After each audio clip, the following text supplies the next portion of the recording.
Oh, there it is. Here we Oh, are. We are live. okay. Hello and welcome again to the Wisdom Factory. Today we're concluding our Conversations That Matter series, but that will return again in June. I'm Mark Davenport. I'm here with Heidi Hernlein, Mhm, and together we host these shows nearly weekly. mhm, But to tell the truth, she does most of the work. mhm. But I get FaceTime on camera with her, yes. And this is important. Yeah.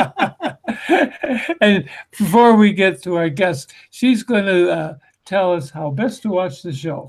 Yeah, in case you are on YouTube live and you watch that, then go over to the wisdomfactory.net/live streaming and you will be directed to the personal page of our guest today, who is Derwin Foster. And how can they participate in the show? Oh, they can write the comments there and Oh, we yeah. will Okay. bring them up. We will read them. Yeah. If we will, Okay. you're going to remember to bring them up. I will Okay. try. Okay. All right. Okay. Thank you. And now to our guest, who is Durwin Foster. He is MA and CCC. And now I know what those things mean. He's coming today from British Columbia in Canada. Say hello, Derwin. Hello. Nice to be here. Okay, wonderful. Uh, well, Derwin's interest is in psychology, which, as a relatively young discipline, it has sprouted off in several directions as it grows up.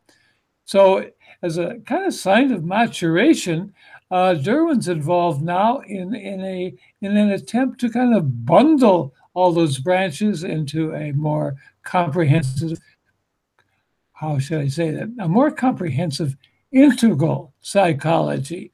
And Darwin likes to say an integrating psychology, making a verb out of it, which is all quite ambitious.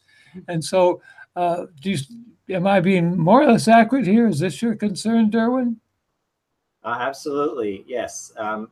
You would say psychology is young, so we could say that modern psychology started with Freud, somewhere around there, and we've seen various waves and different types of psychology develop.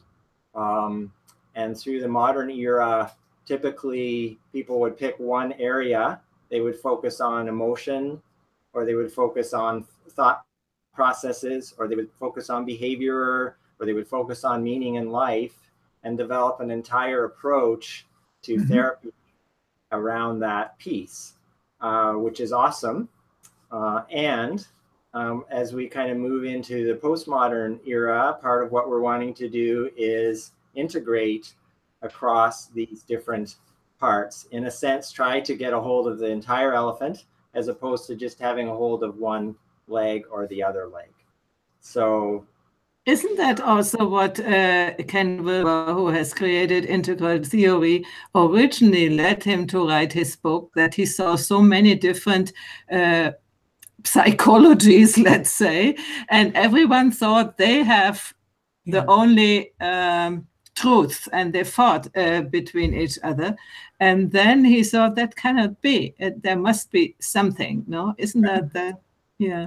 absolutely, that's been Ken's method for decades to try to discern what the partial truth is of any given approach out there. Assume that there's some value, so that we move beyond a right versus wrong kind of rational fundamentalist approach, as my friend Jeff Quintero might say, where I'm right, you're wrong. Um, we get better via cognitive, how we think about things, uh, and no, we don't get better because of our emotions. And then somebody else saying, no, we really got to focus on emotions and cognition. That's all secondary. That doesn't matter what you're thinking. It's just about your feeling.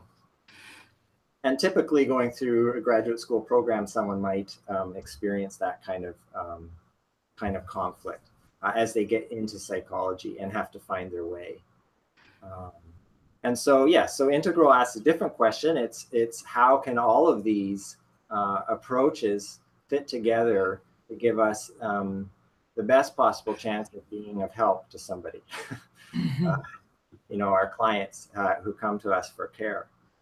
And so, I've done my own little version of that, which is on a visual that I'll share. But I just want to also give credit for that visual. And I use this with clients.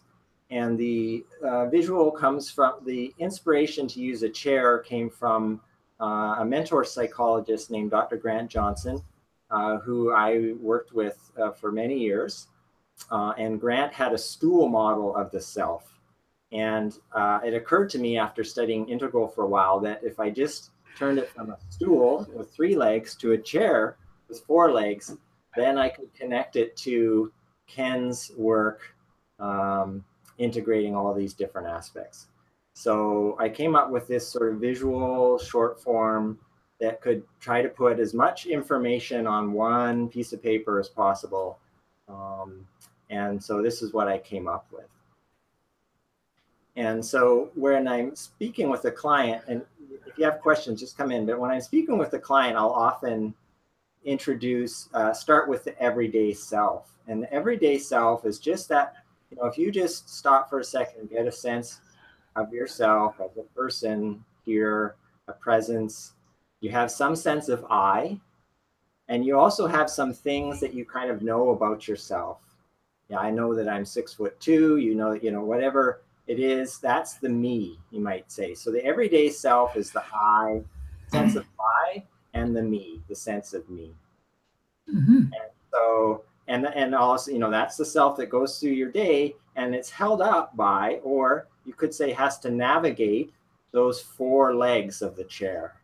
So the everyday self shows up to the mind. So we're responsible, try to be responsible for our own mental and emotional well-being. We have bodies that we want to take care of, be healthy. We have relationships, and we have some kind of work, some kind of niche. Freud famously said to work and to love, and that, covers the career and the relationship part. Mm-hmm.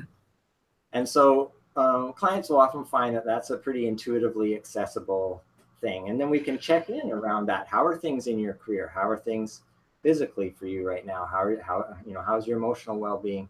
And get a sense with the idea that if all 4 of those legs are strong and solid, then your everyday self is probably going to be in a pretty good place. So that's typically where I will start, because it's usually immediately accessible to people. Mm-hmm. And then sometimes we'll talk about some of the other aspects. So the false self, so it's shown as the shadow underneath the chair cast by whatever the light source is on the chair. And that referring to just that part as we develop, go through childhood and adolescence, sometimes our, newly forming defense systems are overwhelmed by the experiences that we have. I mean, ideally, we would love that not to happen, but for many of us, we have had those kinds of experiences. And at that point, the self will either tend to dissociate or disconnect from what's going on and repress what happened, or it sometimes goes the other way and just fixates and becomes addicted to something and refuses to grow up at all. So when that happens, then what was called a false self is created. And so we have to do sometimes some digging, some almost archaeological work to go back and kind of dig up those little bits of ourselves that we might have left behind. Ken Wilber has used this metaphor of being given 100 pesos when you're born. And each time there's a trauma, there's some kind of overwhelm, and you're splitting off a part of yourself, or part of yourself's becoming fixated, then you lose a few pesos. And so sometimes you have to just go back and reclaim those. So that's, what I call the false self. Now, it's not shown on the model very much, but the everyday self also is growing up. So if we were able to show a chair that actually moves higher somehow, I don't want to get too much on one piece of paper, then that would show, an everyday self that grows up. And we know now from research both in neuroscience and neuroplasticity, as well as developmental psychology, that people can continue to grow in adulthood. And so this everyday self can continue to grow up. And that's, just to be aware. And sometimes coaches would be someone that would work with somebody. So, one of the things about integral psychology is because it is a big picture, we don't usually expect that a given practitioner would be, an expert at doing all the different aspects of it, but would be also a good referral source to connect to other people. So, for somebody who has a specific growth plan, I might connect them to a life coach, who's very good at working with career or something like that. So yeah, just a little note about that. The bigger the picture, the more likely you're going to want to have a team approach. Yeah, so that's, for me, it's important that you refer people when you don't know anymore, and not try to fix everything, even if it's not your immediate expertise, you know? Well, that's a limitation. I was thinking it was very beneficial, for example, that our everyday self can grow and learn well into adulthood, or even at our advanced age. Yeah, that's great. Absolutely. That's a really encouraging kind of finding, and we can kind of trust in emergence, that there's a little bit of creativity always available to us while we're breathing. We can tap into that.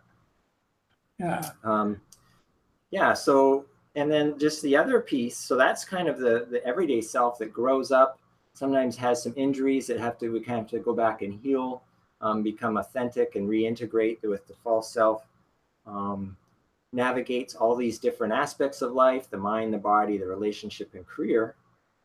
And then there's an entire other dimension, which it is in the West. It's in the West, in the mystical tradition in the West, but more strongly in the East because of different historical factors where this kind of mystical understandings were not so culturally repressed in the East as they were in the West.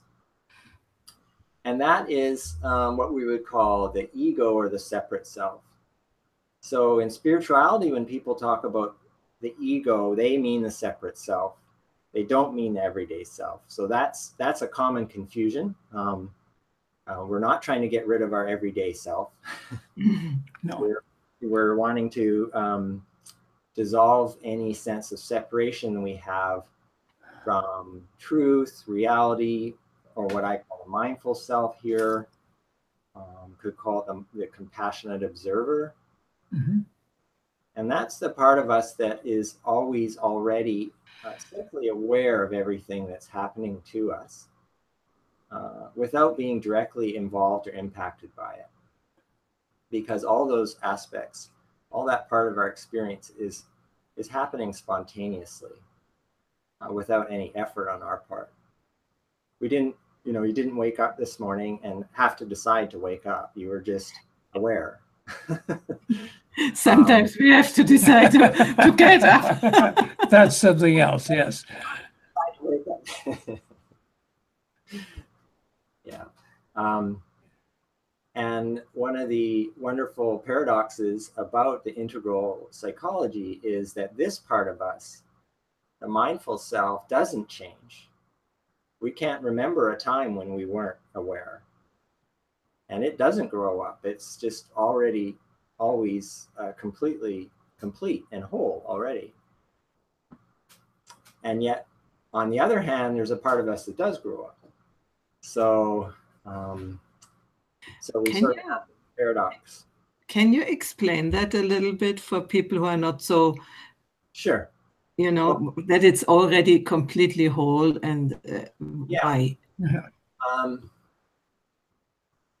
Well, one thing we could try, and I would just say again, I'm not a spiritual teacher. I'm a therapist who's interested in meditation and waking up practices.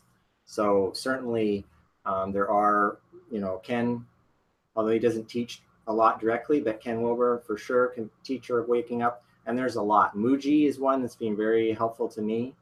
And there's, that's a wonderful thing right now. There are any number of what we would call non-dual spiritual teachers out there, and they would be transmitted in their lineage to be helping people with this waking up. But I can do it in my own way. Would just be to, think of a time.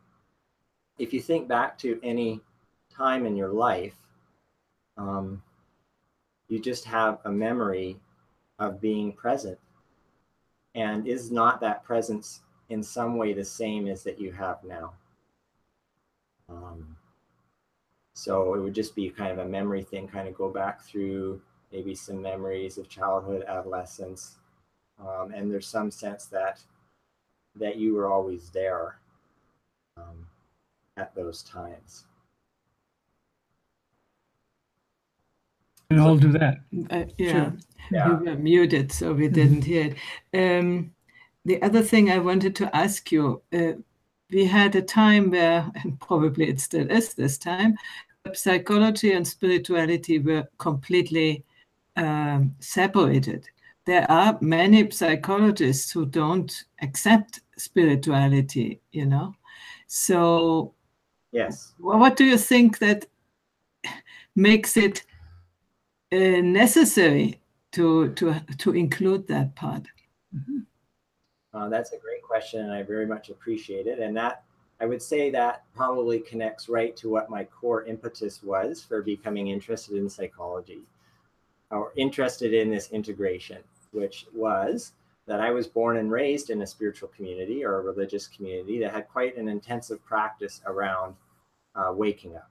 So there was definitely this belief or sense that there was an innate divinity, a mindful self, higher self, whatever you want to say, that we could access or become, connect to.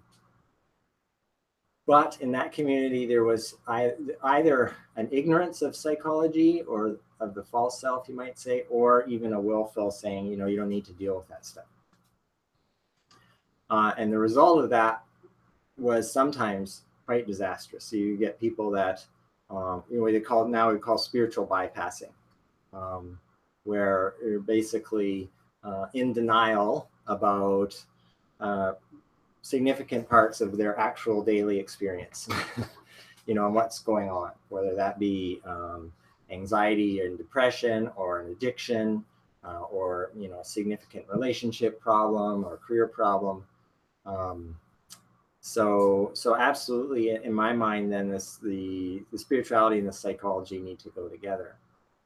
And of course, on the psychology side, yes, Freud believed that spiritual experiences were all regressions to infant kind of consciousness, that they didn't have their own reality. That was in the time when they declared God is dead and we don't need anymore any spirituality. We have overcome spirituality because we are so clever now, and everything is in the mind and everything in the thoughts and stuff in the rational thinking. And we, fortunately, have overcome that a little bit and want to integrate the parts which... Integrate the two. Be back together again. Yeah, there seemed to be kind of a dissociation that happened early in the modern era in the West, where spirituality got kind of discarded or stuck, and didn't keep happening. So it was the opium for the masses or something. It was really this. Yes. Discarded, and with that, half of human existence practically is discarded. So. Well, in the modern age, the spiritual aspects did not get modernized. They stayed pre-modern, and they're easy to ridicule as superstitions and without any basis. And then the spirituality, let's say the God, instead of being God, has become money. So it's the new God. So in God some way, science. Religiosity has remained, only has changed the object and has become much more flat. So what you want to do is to reignite the wholeness of human beings, and not the reduction to just thinking, Yeah, and money. to the externals, exactly. Yeah. Yeah. Yeah, not reducing just to the physical world of science, although science is very important, and not reducing, yeah, just to economics and politics, or, you know, that, again, although those are important, they're not all of who we are. Exactly. We overrate and reduce Yeah. life to single, very few aspects of life. And so we lose the fullness. Yep. Okay, I didn't want to interrupt you. Go ahead. Oh, that's great. And, you know, and that's sort of what I'm hinting at with the model, is that, you know, the mind and the relationship are really real. They're not just, you know, aspects of the body, brain, and career, money, economics. But to be fully healthy, we need to have all four of those, and all four of them are real. Yeah. Would it be safe to say, Durwin, that if you had to, you know, send a patient to different specialists for these different areas, Sure. that there's one or two of these areas that you would feel very competent in dealing with yourself? Sure. And the other question I would add, would it also be that sometimes you would send people instead to, you know, another, maybe a psychiatrist or something? Sometimes you would send them to a spiritual teacher? Yeah. Yes. Well, psychiatrists, at least in Canada, have tended to specialize into medication. However, there are some psychiatrists who still do therapy, but not that many. And they tend to be very busy. But certainly for medications, anything to do with the body brain, certainly is relevant. You know, if we take certain substances, it will have an effect on our internal experience. So, so psychiatry is certainly relevant for that, for prescriptions. And then, you know, there are some psychiatrists who still do talking therapy, but not very many. It's mostly being medical model of medications. But absolutely, we try to work integratively with multiple different types of providers. And recently, when I worked at one of our local universities, that was, you know, we were using, or we had a multidisciplinary team. And I was sort of proposing at that time that the integral model could help us to kind of make sense of the different places that each of these different professionals could occupy. So yeah, so absolutely, interdisciplinary approach, because we're dealing with a fairly big picture. Now, in terms of me, as my therapy training tends to focus on that false self piece. So, you know, where is there conflict going on, either relational conflict or internal conflict, that's resulting in anxious feelings or depressed states of depression or addiction, relationship breakdown, that kind of thing. So, so one example of how I've used this model was with I've worked with physicians. I've worked with a lot of professionals using this model, actually, and and I've got permission to share this case from the client. In this particular case, I'm not going to use the person's name, but this physician, a female physician, doing quite well career-wise. She was a specialist physician, and so very good on career. I'm actually getting just a little warm here, so I'm just going to take this off. Speaking, well, he didn't mess up his hair. No, no he didn't. Okay. Was experiencing conflict with her father now, and her husband. And now those individuals were not in therapy. They're not in the room. So we were dealing with helping her with the internal aspects of those things, of those conflicts, relationship conflicts. And so drawing on Gestalt, which is one of the psychodynamic, you know, Freud and Gestalt came out with pearls, and you know, it's one of the modern innovations that's still quite useful. And it also emerged into voice dialogue, and Genpo Roshi did Big Mind, Big Heart. So it's being in the integral community as well, which is that we can we can externalize these different perspectives so that we get them out of ourselves so that we can see them more objectively, right? So what we did with her, we use this called a 2-chair or an empty chair. She would start with playing herself and then speak to her father as if her father was there. And we did it, a couple times with me sitting in the chair, but she would speak to her father and then she would switch, sit in that chair and speak as her father back to her. And then we would go back and forth between those two perspectives as a way to surface anything that she had been kind of repressing and to help maybe come to new insights. And then we would add, kind of from an integral perspective, we'd add this compassionate observer self as well. Now, I could be that person for her, which I did try to be, a compassionate observer of this process. However, I also like to encourage clients to see if they can access that part themselves. And so we would have, like, in a sense, like another chair, another position that she could take and speak as the compassionate observer. So we're speaking as herself, then speaking as her father, then speaking as the compassionate observer, and seeing what comes out of that interplay. So, this is a very, very, very useful and effective way of handling these things. I did it several times, and it's really powerful. I experienced that. Yeah.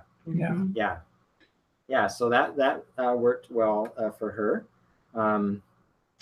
So we were working with the different perspectives that would be related to surfacing anything that had been repressed, and also externalizing it so that we're not so subject to it. So, in integral, we often talk about the subject of one moment becomes the object of the subject of the next. So just making it, if we can externalize something, then it's not so close to home. So this gives you a chance to externalize all this material, conflict, anger. Certainly in this case, she was coming in with depression, which, again, we don't look at, in integral psychology, we don't look at any of these things as just being related to one thing. But certainly anger, suppressed anger can lead to depression. So surfacing, allowing her to externalize her anger at her father was helpful.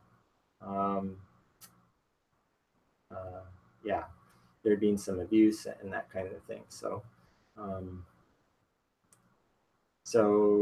which leads me to thinking about emotions in psychotherapy, but maybe I don't want to do all of that right now. But just to finish that, so the way this works with the integral is adding that mindful self piece. So that not just the 2-chair, but then bringing in observer as well. The observer to get some distance, no? That's also for emotions. For instance, I'm working with clients, and when they can name the emotions they have, it's already, they get a distance to it, and they are not completely immersed in the emotions. So that's a very good way to first to realizing what it is, and then to name it.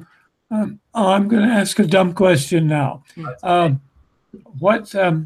You described this process. Now, just for the sake of clarification, what was integral about the process you described? What would you call integral about it? Well, again, it's a good question.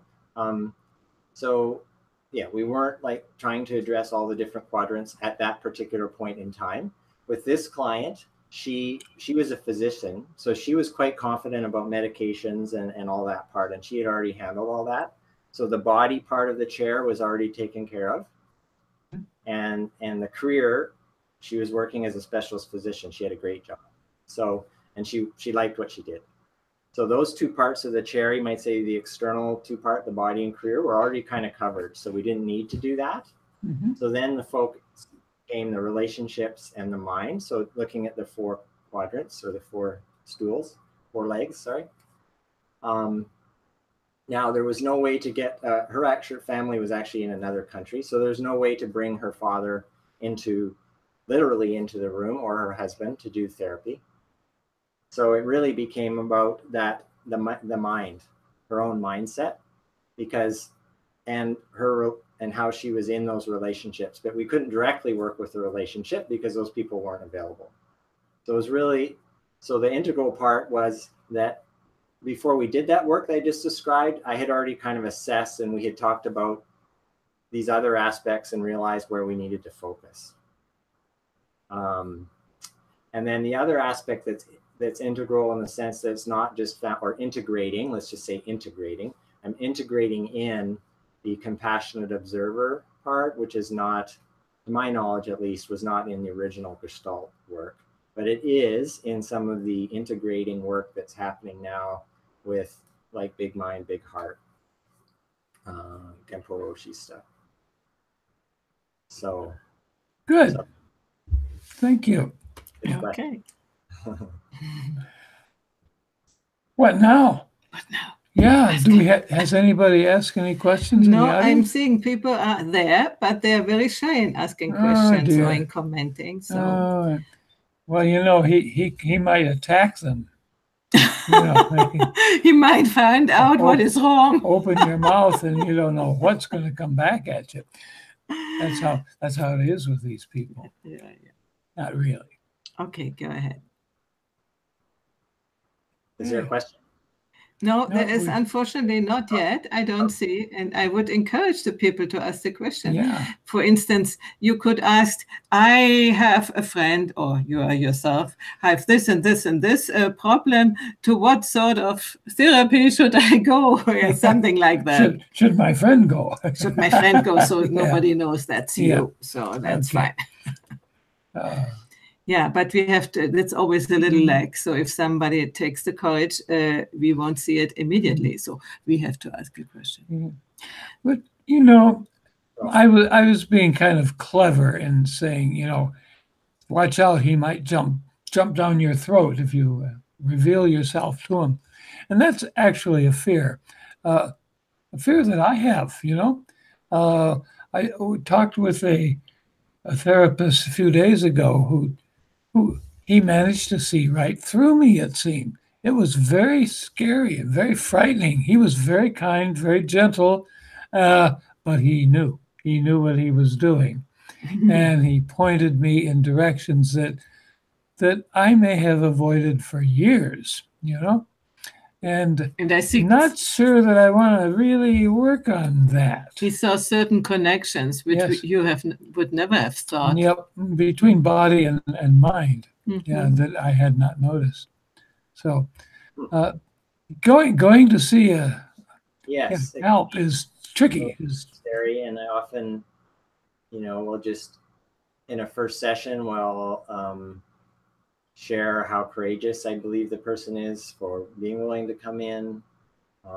And really there's a focus in the first few sessions of developing a therapeutic alliance, which is based on mutual respect, on the therapist, me listening very well, for staying on topic or talking about what's really relevant to the client.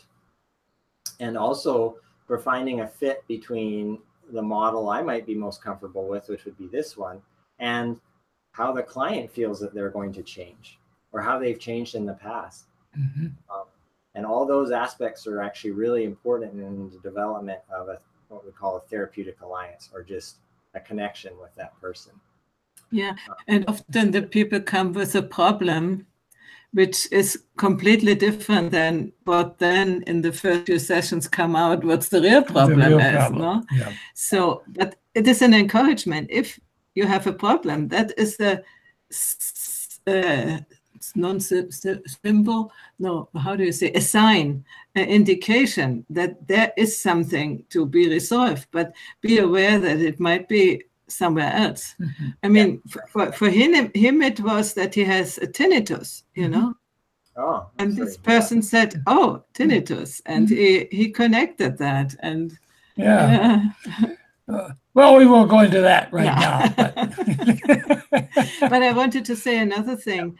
I have a client, and we did very deep work, and she came in a moment where she was completely blocked, and she got to see by action in herself that she is self-sabotaging.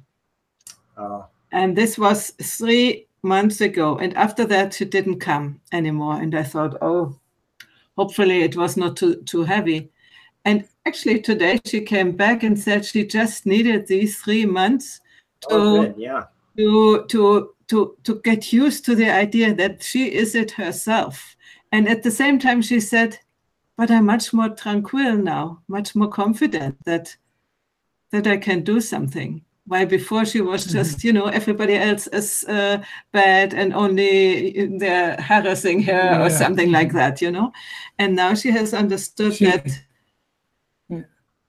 big part of what she didn't achieve was because of herself. And this is sort of really empowering when you know that the reason for your problem is at least partly in yourself, because for that part you can take care. You can change that. But as long as you don't know it, then nothing. People weren't victimizing her. She was victimizing herself. Yeah. But maybe the other thing too. Well, it could be. It's always a part where we are ourselves responsible for. And this is a message which really we need to hear. Also, it's uncomfortable. Okay, let him talk to that. Oh, no, that's great. That's a great example of how there can just sometimes be time before you don't really know as a therapist what effect you're having, whether it's working or not.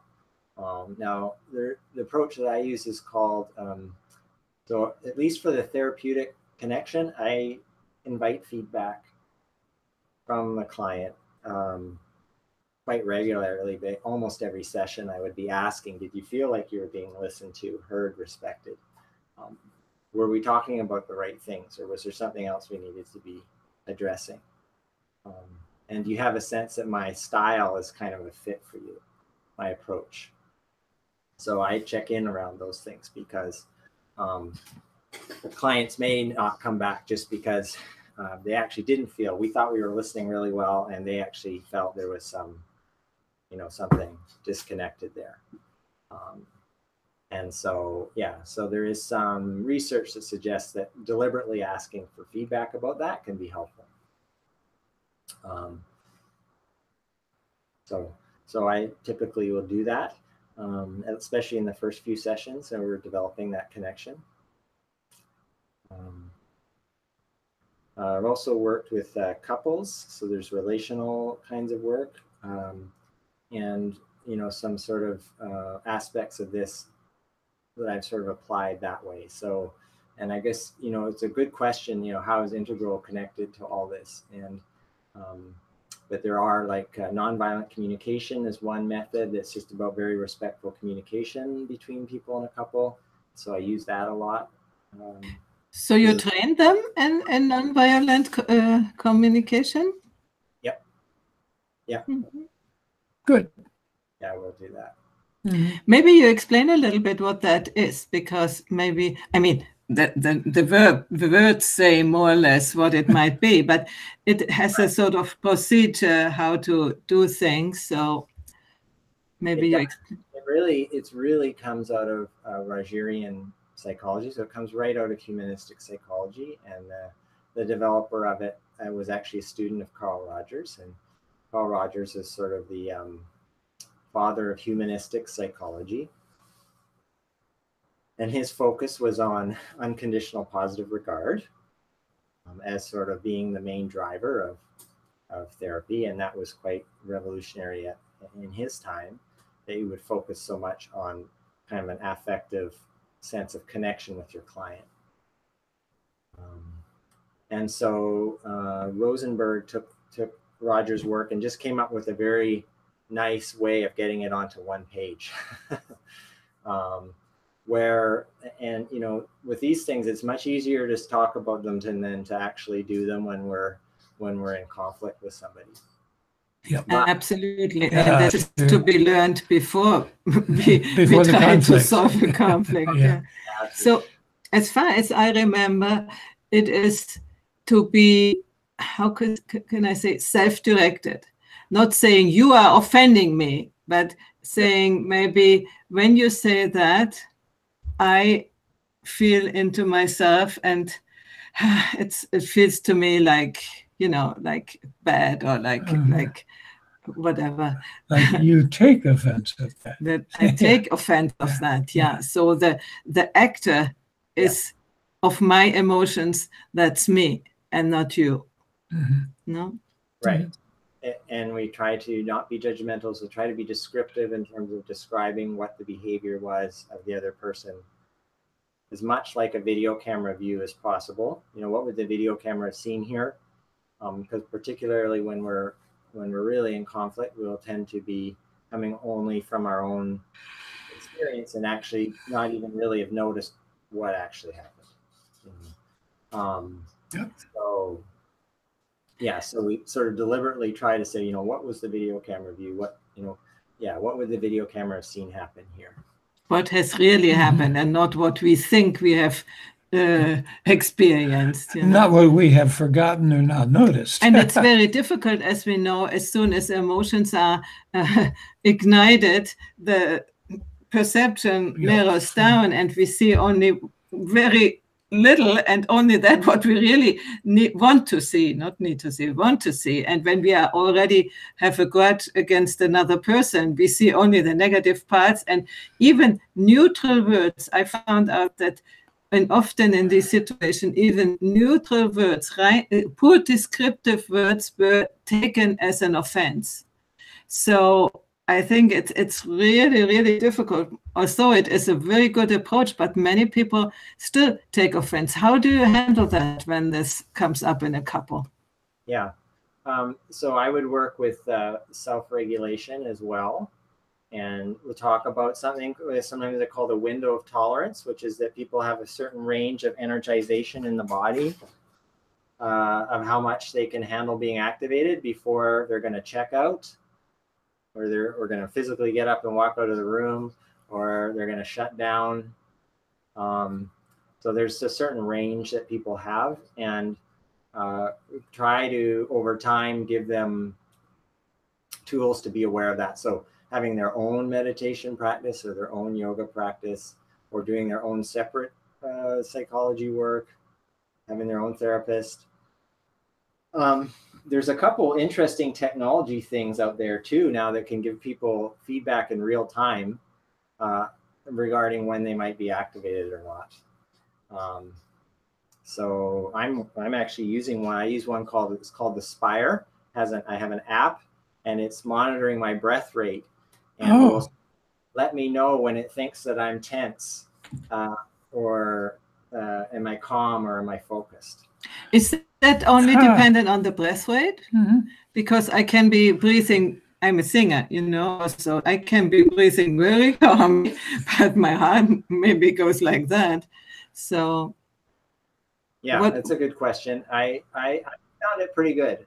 Yeah, there haven't been too many times when I thought, wow, that was really, no, I'm not feeling like that at all. I have found it actually to be pretty good. But of course, yeah, we could interpret any number of different ways. So yeah, so it's just one tool that's out there, and I think these things will keep developing. And that's what is called biofeedback. Yeah, it's a form of biofeedback. And how's the biofeedback been doing for the past 45 minutes now? Fine. I haven't been buzzed at all. I think good.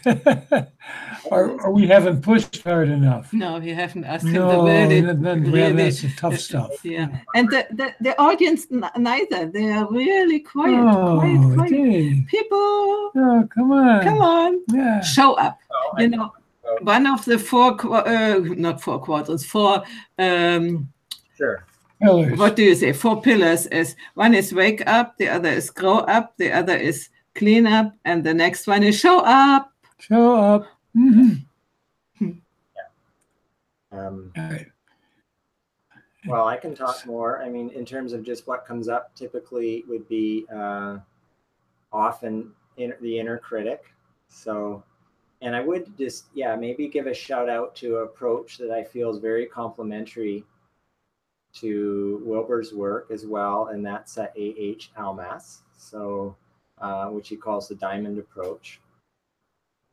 and they really focus early on in that work in, disarming the inner critic. The inner critic is sort of like I sometimes think of it as that inner protection racket. It's like, it's sort of trying to keep us safe by not allowing us to experience much of anything. So it shrinks our window of experience, makes us feel bad because we're being judged. But at some level, it's trying to keep us safe. And it certainly did in certain times of childhood, no? When we had yeah. to respond to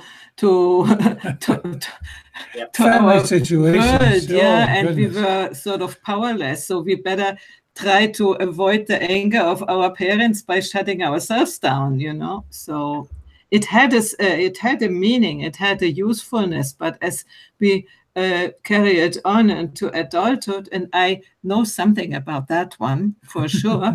So it's not really very exciting, let's say. Not very helpful. No. To have a strong inner critic voice. And so often working with self-compassion, these are sort of bread and butter things that come up with a lot of clients. So, self-compassion, developing that, and, there's meditations that can be used for that. The loving kindness meditation out of the Buddhist tradition. May I be safe from harm, may I be happy and peaceful, may I be healthy and strong, may I care for myself with ease and joy. And even, they're basically like an affirmation, but really trying to feel that as well. So developing self-compassion is a good way to help the critic relax and back off, because it introduces more of a felt sense of safety. Yeah, and the wrong way, which I tried, for instance, a long time, is when the inner critic comes up, to criticize that, so to try Criticize to the inner critic. away with it. And that is only to make it perpetuous. It's like a circle, no? Mm-hmm. So you didn't find that worked so well? No, it didn't work so well. And up to a certain point, yes, but then not. You don't really, I think whatever you try to get rid of, that will follow you. So it's not about getting rid of something, but developing something which is stronger, so that the other part is sort of withering away. That's at least how I see that. Uh-huh. No, I agree. And I think that that's one of the wonderful gifts of the non-dual spirituality out of the East or the West, wherever, is that kind of radical acceptance. And that can be an important part of the path. And that's basically letting everything be as it is. So rather than fighting it. You were saying basically what you resist persists. So with radical acceptance, we don't resist anything. Again, in a safe place. We wouldn't necessarily recommend people do that in the middle of a conflict zone or at work, maybe not, depending on their work situation, or maybe not, right? Certainly not like in a war-torn country or something. But if you're in a safe place, then you can do that as a practice of radical acceptance, not interfering with any part of our experience. I'm curious about how would you deal with someone who maybe came out of your traditional religious background, where all the answers were, given by the book. Your relationship with Jesus or with God was all important, and the other aspects of your life were nothing to worry about. How do you take care? Yeah, how do you approach people who come to you from, maybe they don't come to you yet? Maybe. But they're often dealing with a prescription.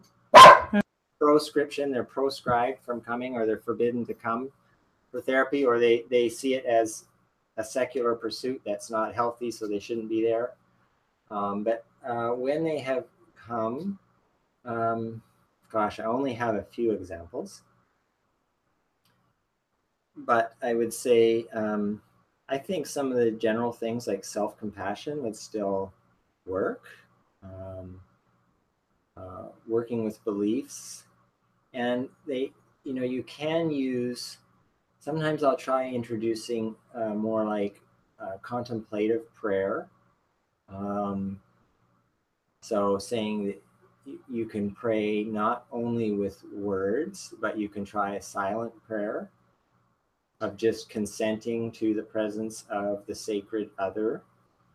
And what I don't know is whether they would see me as credible and sort of giving them that suggestion, right? Because I'm not a priest, I'm not a minister.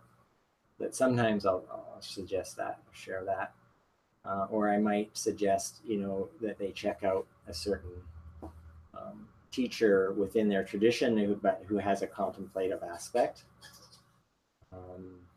So there's a number of those, like Cynthia Bourgeot does the centering prayer, the silent prayer, and there's quite, Father Thomas Keating and Brother David Steinelrath. There's a number of these teachers out there that take that approach. As we are in integral, we could go up or down the spiral when we talk about the people who are in egocentric stages in red. Would they ever come? Yes, I've had, well, you tend to get, in therapy, you tend to get more, this is generalizing, but you tend to get more women dealing with borderline. So being, or complex trauma, as we would say more compassionately now, rather than saying it's about their personality, they've had a complex traumatic upbringing with a mix of different kinds of traumas that have really interfered with their ability to relate to people. So we would see that quite a bit. Yes. And approaches for that from integral psychology? Yeah, I don't know if anybody has tried to integrate that specifically into working with that population. That would be a good thing for someone to work on. I think certainly mindfulness is being integrated, and it has been found that people, even with complex trauma, can do mindfulness practice as long as it's presented in short, accessible ways. So, you're not going to sit down and meditate for 45 minutes, right? But you can meditate for 5 minutes and work with acceptance and building that window of tolerance of how much emotion you can handle, even just through some self-talk. Telling yourself, I can handle this, and things like that. So in terms of people out there, Marcia Linehan has developed something called dialectical behavior therapy, which is basically focused on borderline personality. Mm-hmm. You have some experience with those. Yeah, so I would have liked to know. Then, well, you did too. Me too. Yeah. You can tell when you're working with someone like that, they take up a lot of space, and it's hard to set boundaries. So you're helping them learn how to set boundaries, right? Usually, they've experienced a lot of boundary violation in their lives, so you want to help them set boundaries by you setting boundaries in a compassionate way with them. And I've had a few, and then on the flip side, there's a narcissism, and those are sort of like the flip side of each other. I thought there's actually a really good quote from Ken, I thought, around this, because certainly in integral, when we first get interested in integral psychology, like you're saying, it's quite ambitious. We could feel a little bit puffed up from it. I think I went through that phase. Yep. For sure. And we all did. So we need to develop humility. And this is this paragraph from Ken's recent book, Religion of Tomorrow. He says, this leading edge nature of yellow or teal feeds into a self-reflection that can reactivate narcissistic tendencies. I'm at the highest stage in evolution. Yeah. And thus reactivate all kinds of psychological dysfunctions. One of the best and most effective ways to handle this issue is by becoming involved simultaneously in some sort of genuine structure stage and state stage development, thus not just growing up, but also waking up. Helps to transcend ego and the separate self sense and keep humility as a constant characteristic of self-awareness. Other than that, cleaning up or specific shadow work is almost mandatory at this and all higher stages. So that answers the question what people in an integral stage would need to do. Yeah. We still have green and orange. What would you say to those? Green and orange to say to the audience who are not familiar with integral theory. Green stands for modern. No, postmodern. Postmodern, yeah, I wanted to say orange. Yeah. Orange stands for modern times, modern age, and green for postmodern. And we are still having in our Western countries, both of them, people who are grounded in both of them. I mean, people both grounded. Oh. You got it. Yes. Okay.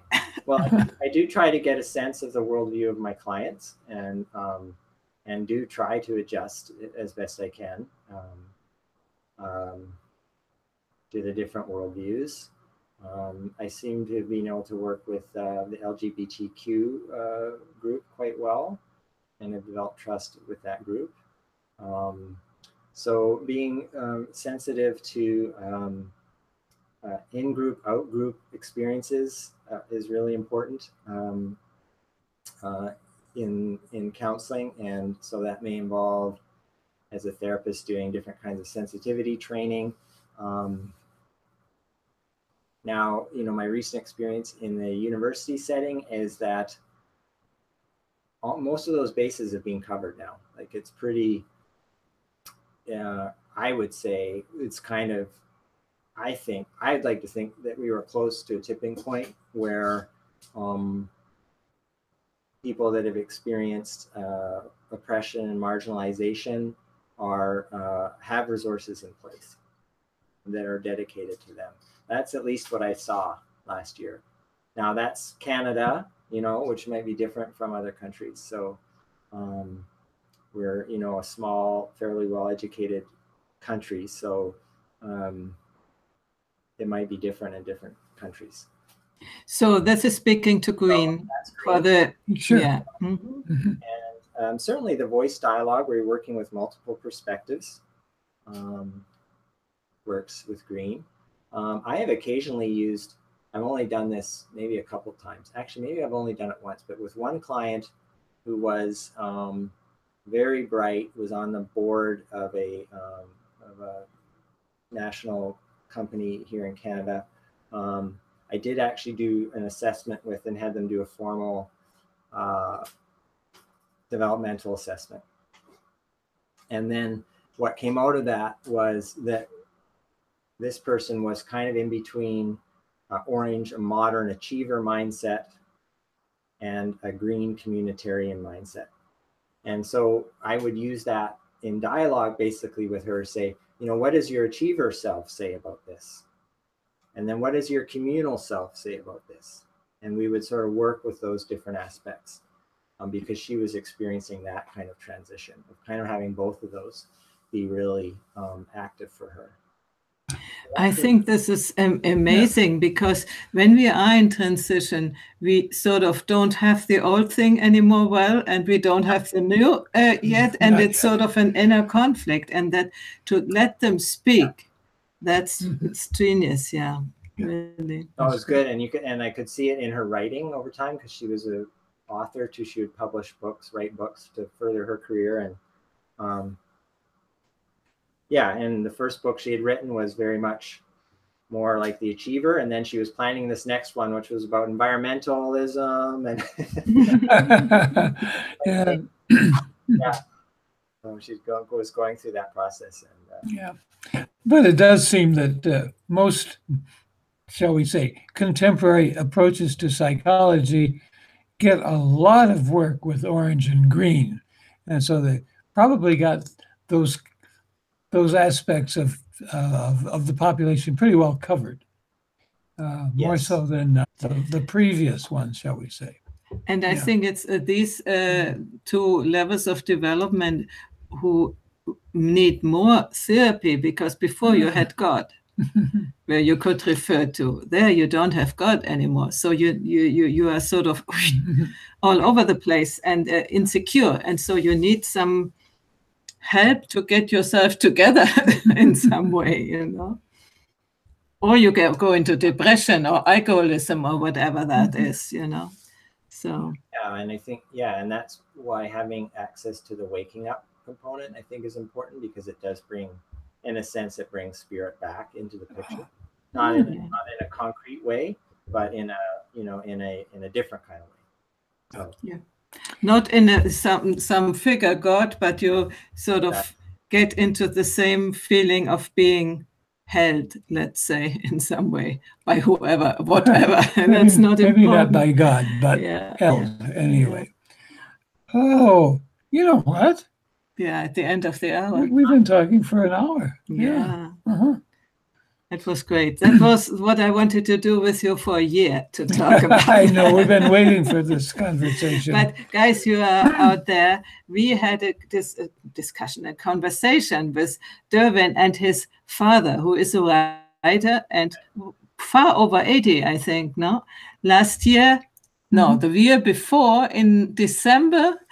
And this was so heartwarming. I think when you go to the wisdomfactory.net, this one without live streaming, and punch in Durwin Foster, then you will find that too. And this was really to see also the generation. I still remember when your father said, "The older I get, the more I love." Yeah. That was so, you know, really great. And then the last thing from our part is that on Sunday, we begin again our Conscious Aging series. Sunday for the opening, let's say, and then we continue every Thursday until the end of April. Yes. So please go to our website, sign up for it. It's free, but so you get the newsletters or reminders. And we will be back with conversations that matter in June, because then in May we go to the Integral Conference in Hungary. So we have to prepare a little bit for that. But before we stop, for you, another occasion to share what you really haven't said yet and what you need to bring out. If you like. If you like. Hey, thank you very much. Thank you for the opportunity to be here and to share my passion for integral psychotherapy. Yeah. And where can people reach you? That's important. So my website at the moment is just www.durwinfoster.com. I'm in process of updating that, but in terms of, so it'll be more multifaceted around integral. That website was focused on men's health in particular. I'm in the process of developing a new website, but you can contact me there. You can email me at durwin@durwinfoster.com or durwinfoster@gmail.com. Okay. Perfect. So, and we will have this printed up in our timestamps of this session. Back to wisdomfactory.net and exactly. You bet. So thank you very much, guys, who were here. Also incognito, but we are very happy that you are here, and that when you watch it in replay, that you watch it. That's very, very, very exciting for us that we have somebody to watch what we are doing, what we are passionate for. So thank you, and see you next time.